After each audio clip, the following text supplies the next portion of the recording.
Vocês vêm acompanhando conosco aqui no Bora Brasil e lá no Brasil Urgente, esse caso emblemático envolvendo o Cabo Santana, lá na comunidade de Paraisópolis. Ele, como excelente policial que é, desde o início eu estou falando o seguinte: policial, a maioria, nem todos, mas a maioria nasce para ser policial. O sujeito, para fazer o que o Cabo Santana faz, ele tem que ter o sangue circulando nas veias e um sangue adequado com o que ele está se predispondo a fazer. É coragem, é heroísmo. Quando você vê o Cabo Santana acelerando a moto dele para tentar prender o bandido e só vendo o bandido e querendo prender o bandido a todo custo, e entrando na comunidade de Paraisópolis sem parar, ele não via mais nada, ele só via o bandido. Aquilo ali é vontade de fazer justiça, é vontade de conseguir fazer com que o bem vença o mal. Ali eu tive um exemplo claro mesmo do que é ser polícia. E sofri junto com ele, assim como você que me ouve agora, que é do bem, sofreu, principalmente ao acompanhar na íntegra aquela gravação da Body Cam. Ele, depois de baleado por aqueles dois canalhas, os dois balearam ele. Eu tô colocando os dois ali como criminosos e assassinos. Não foi só o que puxou o gatilho, não. O tal de Cauã. O Gabriel também, que está preso, ele também ajudou a puxar o gatilho, porque ele criou aquela situação toda. Então ali nós sofremos junto com a polícia, sofremos junto com o Cabo Santana e a família dele. Você não ficou agoniada em assistir aquele vídeo, Ana? Não, nem fala. Desesperador e uma surpresa imensa, e ainda bem que a gente teve essa surpresa de que o disparo não foi fatal, pelo contrário. Chegou a atingir de raspão uma vértebra, não pegou nenhuma veia, artéria importante. É um renascimento. E é sobre isso que a gente vai falar agora aqui na Rádio Bandeirantes com o Cabo Santana, o PM Johannes Kennedy Santana, que recebeu alta do hospital, está com a gente ao vivo aqui na Rádio Bandeirantes. Cabo, bem-vindo. Parabéns por estar bem, pela saúde preservada, torcendo pela sua recuperação. Uma boa tarde para você. Prazer receber o senhor aqui no Bora Brasil, viu? Olá, boa tarde, Joel. Boa tarde aos apresentadores, equipe e a todos que nos ouvem nessa tarde. Ô Cabo, me conta um pouco como é que foi aquela ação, né? Eu tive a seguinte leitura, não sei se condiz com o que você viveu ali. Você, quando estava acelerando a moto, tentando prender aquele canalha lá, o Cauã, você de repente se viu dentro da comunidade de Paraisópolis. Ali você conseguiu em algum momento medir o risco ou não? Você estava exclusivamente focado naquela ocorrência? Não, como em outras vezes, né? Não só nessa ocorrência em específico, a gente quer fazer de tudo para conseguir deter o indivíduo em fuga, né? E em acompanhamento de moto ele é sempre muito dramático, se é que eu posso chamar assim, porque envolve muitos outros fatores, né? Fechada de veículos, são as dificuldades do terreno, buraco, são as pessoas lá na comunidade, dá pra ver que tinha bastante gente na rua, e o criminoso naquele momento ele só quer fugir, né? Diferente da gente que tem que ter uma consciência para não atingir ninguém, então é sempre muito difícil. É uma tensão total. Eu vejo esses vídeos de vocês diariamente, né? Que a gente recebe e acaba colocando lá no Brasil Urgente, muito mais para mostrar o preparo de vocês do que qualquer outra coisa. E ali a gente vive junto com vocês. Aquela acelerada e tal, e vocês ficam falando alto e tal, ou seja, está no clima mesmo de um momento tenso e arriscado, né? Ali é uma linha tênue pra caramba. Uhum. Mas que momento que o senhor acha que aquela ação saiu de controle mesmo? Você não viu que o vagabundo lá estava... Eles estavam arremessando pedras também, né? Ela falou assim, foi tiro, moço, foi tiro, senta que você está sangrando muito. Aí nesse momento que eu me dei conta, mas eu ainda não tinha percebido que o tiro havia vindo do indivíduo, porque assim que eu cheguei na comunidade, eu já fui recebido a tiros, e não era do indivíduo em fuga. Eu vi no meio do caminho, um pouco antes do final da linha ali, numa curva, alguém atirou. Eu tive a mesma impressão. Eu achei que alguém tinha atirado. Não, atirou. Até a gente entender e conseguir ver a imagem em câmera lenta para ver a arma sendo passada de um para o outro. Não, atirou antes, no meio da perseguição ali, alguns metros antes do término, quando ele joga a moto para cima do Cauã lá. Eu achei que fosse uma terceira pessoa, uma outra pessoa envolvida.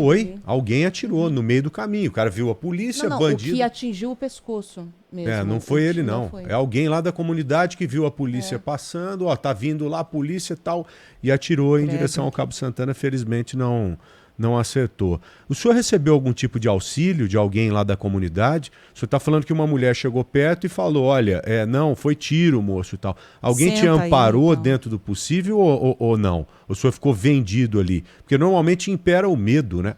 Dentro da comunidade, as pessoas ficam com medo talvez de ajudar o policial e depois receber retaliação do crime organizado. O senhor recebeu algum tipo de apoio ou não? Na verdade, a mulher falou de onde ela estava mesmo, né? Era como se fosse uma sacadinha ali, onde ela estava, e ela comunicou comigo daquela distância. Na realidade, eu não recebi auxílio de ninguém. É o que eu estava comentando antes, né? A gente até entende, eu não julgo, dá para ver várias pessoas passando ali depois do ocorrido. Eu não julgo, né? Porque as pessoas têm medo por represárias do crime organizado. Mas é muito diferente daquelas outras pessoas que na hora da ação buscavam a todo momento dificultar, intimidar a ação policial. Então essas pessoas, no meu ponto de vista, são cúmplices sim, e se couber alguma medida, judicialmente falando, com certeza. Tem uma mulher que está filmando. Tem uma mulher que está filmando e fala assim: ele é trabalhador, é trabalhador. Trabalhador sobre o cambal, ladrão. os dois. Isso. Não tem nada de trabalhador, a gente sabe, são bandidos e conhecidos. Bandidos que são conhecidos porque fazem isso tudo que a gente sabe que eles praticam no dia a dia. Né? Me chamou muito a atenção essa indiferença de algumas pessoas que o senhor acabou de colocar. Eu vi o vídeo, passa um cara do lado, acho que uma camiseta de time de basquete, alguma coisa assim. O cara passa como se não tivesse acontecendo nada. E qualquer cidadão de bem, em uma situação normal, vendo um outro ferido ali, sendo policial ou não, mas principalmente um policial ferido, você vai para ajudar, você tira a camiseta, põe ali para tentar estancar o sangramento, faz ligação, mas a indiferença, nossa, me chamou a atenção, foi cruel, viu? Ô Cabo, e se durante a ação o senhor tivesse percebido que o cara estava armado? Qual que seria o procedimento ali? Tá naquela confusão, naquele entreveiro, você visualiza a arma na mão dele. Você teria ali uma legitimidade, é claro, para atirar nele. Como é que seria o procedimento? Não, sim, como eu disse anteriormente, eu teria a oportunidade de me defender, né? O que eu não tive. Eu não vi, eu tentei a todo tempo, né, ser o mais profissional possível, eu me mantive calmo apesar da situação, eu pedia para que o indivíduo se afastasse, mas não tinha chego o ponto ainda, ao meu entendimento, do disparo de arma de fogo. Eu tentei preservar ali ao máximo, tanto a minha integridade quanto a integridade dos demais, né? E no demais é assim, se eu tivesse visto o armamento, eu teria feito o disparo de arma de fogo. Não teria outra solução ali naquele momento. E sobre a sua recuperação, Cabo, como que tá agora, né? O senhor teve alta, foi para casa, mas imagino que ainda deve ter um tempo, algum processo antes de poder voltar ativa, né? Não, sim, no caso eu sofri uma fratura em uma das vértebras e para agora é bastante repouso, né? Não tem o que ser feito. E aproveitando esse momento, eu gostaria de agradecer a todos os meus irmãos de farda, né? Eu recebi apoio também de diversas pessoas, do secretário de Segurança Pública, do comandante-geral, o coronel Coutinho, e todas as pessoas também que estão torcendo pela minha recuperação, meu muito obrigado. São pessoas de bem e que continuam incentivando a gente a fazer coisas que a gente faz, porque realmente não está fácil. A inversão de valores, infelizmente, é uma realidade, né? E em todas as abordagens a gente vê que tem acontecido cada vez mais esse tipo de situação que não é fácil para o policial. É um momento que ele tem que decidir muito rapidamente o que vai ser feito, o que vai fazer, fora os fatores aleatórios e externos, né? O pessoal vindo para cima, são pedras, então a gente fica numa situação muito complicada. A abordagem em si é um momento muito complicado, né? Exato. Inclusive, baseado nisso mesmo, uma dúvida que apareceu aqui, tem alguma coisa em estudo, alguma mudança em estudo, ou caberia alguma mudança na maneira como vocês trabalham usando as motos? A gente pergunta isso pelo seguinte: o seu companheiro sofreu um acidente quando estava ali do seu lado nessa perseguição, né? E aí, quando o senhor se deu conta, acabou que estava sozinho, porque o seu parceiro caiu com a moto logo atrás. Cabe uma discussão sobre aumentar essas equipes, ao invés de andarem em 2, vocês andarem em 3 ou 4 motos, para tentar protegê-los desse tipo de situação mesmo, né? Que está cada vez mais difícil para esse tipo de abordagem ser É feita. um momento diferente, bem diferente que nós exato. estamos vivendo, como o senhor próprio colocou, né? Sim, a Polícia Militar, na verdade, ela está sempre estudando, né? A respeito de várias coisas que a gente nem consegue descrever ao todo aqui. Mas naquele momento em si, na verdade, o acidente que você comentou foi com o próprio infrator. Ele colidiu com a moto do meu parceiro, e a moto do meu parceiro naquele momento sofreu danos, né? E impossibilitando dele continuar no acompanhamento. Mas até mesmo quem viu as imagens viu que a todo momento tinha viaturas, né? No meu apoio, viaturas 4 rodas. Mas infelizmente o indivíduo passou em locais que não passaria a viatura 4 rodas, o que dificultou um pouco, mas a todo momento, eu jogando a localização, eu tinha certeza que o apoio viria. Conforme eu comentei, né, em outra oportunidade, eu não tinha certeza se o apoio estava naquele momento, porque eu não conseguia olhar no retrovisor. A trepidação da motocicleta ela é muito intensa. Lá tinha muita lombada, era muita curva, aceleração, frenagem, então acabou dificultando. Mas eu sabia que o apoio estava a caminho. O que dificultou é a geografia do terreno em si, né? Uhum. Você já tinha passado por algo parecido, assim? Algo semelhante? Não de, obviamente, ter levado um tiro e tal, mas uma situação de risco grande, como essa situação que o senhor viveu? Olha, eu acho que nenhum risco que eu vivi até hoje se compara àquela situação.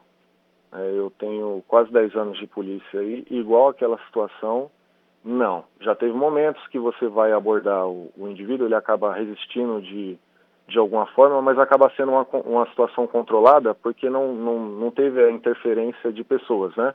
Então, normalmente, quando acontecem essas situações, a gente pede apoio. Com a superioridade numérica, a gente controla a situação. Muitas vezes o indivíduo, quando vê o apoio chegando, já acessa aquela resistência. Mas, comparado ao que eu vivi, eu nunca tinha passado. E tomara que não passe Por de isso novo. que é considerado um renascimento, uma Exatamente. nova data de aniversário. E como é que é voltar às ruas? O senhor pretende voltar a patrulhar, voltar a fazer o que o senhor sempre fez? Como é que é esse retorno, esse pensamento? Como é que está a sua cabeça nesse sentido, depois de ter vivido tudo isso? Porque, pô, a gente enfrenta problema todo dia, né? Nada próximo do que o senhor viveu. E às vezes a gente faz um novo cálculo e um redirecionamento para a vida. Como é que está a sua cabeça nesse sentido? Sim, nesse primeiro momento, o que pesa é a minha recuperação, né? Apesar de eu estar bem, ter recebido um livramento não só naquele momento, mas também na outra ação dos criminosos aí que dispararam contra mim, após essa recuperação é que eu vou ver se eu realmente fiquei 100%, se é que eu posso falar assim, né? Se não vai ter nenhuma sequela, porque realmente fraturou a minha vértebra, né? Então eu vou passar nos acompanhamentos com o médico para ver a minha situação. Mas o que a gente gosta de fazer é isso, né? É o que eu comentei também em outra oportunidade, que acaba saindo naturalmente. A gente quer ajudar as pessoas, a gente quer tirar os criminosos na rua, mas infelizmente acaba tendo esse tipo de dificuldade que dificulta demais o nosso trabalho. Vai depender da sua questão física, né? E a Sim. mental? A mental. O que, que a sua parte mental hoje quer? O que, que ela diz para o senhor? Então, quanto a isso, eu estou muito tranquilo, graças a Deus. Eu estou, além do apoio da minha família e da Polícia Militar como um todo, a minha cabeça, graças a Deus, está bem. Eu acho que eu estaria pior se tivesse... algumas pessoas vão se identificar com o que eu estou falando, mas eu acho que eu estaria bem pior se tivesse sido com o meu parceiro e não comigo. Eu acho que isso acabaria comigo. De uma maneira que eu nem sei dimensionar. Tanto é que quando ele foi me visitar no hospital, ele ficou muito emocionado, assim como eu também me emocionei, porque é uma situação difícil. Às vezes quando acontece com a gente, né, nessa questão mental, é melhor do que quando acontece com a pessoa próxima a gente. Se tivesse acontecido com meu parceiro, eu creio que eu nem sei se eu conseguiria estar trabalhando normalmente. Essa é uma marca dos heróis, né? É a um pressão pelo de outro. cuidar pelo outro. É um pelo Exatamente. outro. É impressionante ouvir isso. É impressionante ouvir o que nós ouvimos durante toda a entrevista e muito feliz em saber que o senhor está bem, vai seguir melhorando a cada dia e que logo mais estará aí desempenhando a função, seja em cima de uma moto ou uma viatura de 4 rodas ou em qualquer lugar, fazendo o que o senhor sabe fazer, que é defender o cidadão de bem das mãos desses bandidos terríveis, que estão cada vez mais em número, né? Cada vez mais audaciosos. Porém, nós sabemos que podemos contar com policiais como você, como o senhor. Muito obrigado mesmo pela entrevista aqui no Bora Brasil. Levarei para logo mais lá no Brasil Urgente um pouco desse bate-papo, viu? Que Deus o abençoe. Parabéns pelo que o senhor é, parabéns pela família que tem, parabéns por tudo e muito obrigado, viu, comandante? E boa recuperação. Obrigado, eu que agradeço o reconhecimento e o carinho de todos. Muito obrigado. Até logo. Até mais.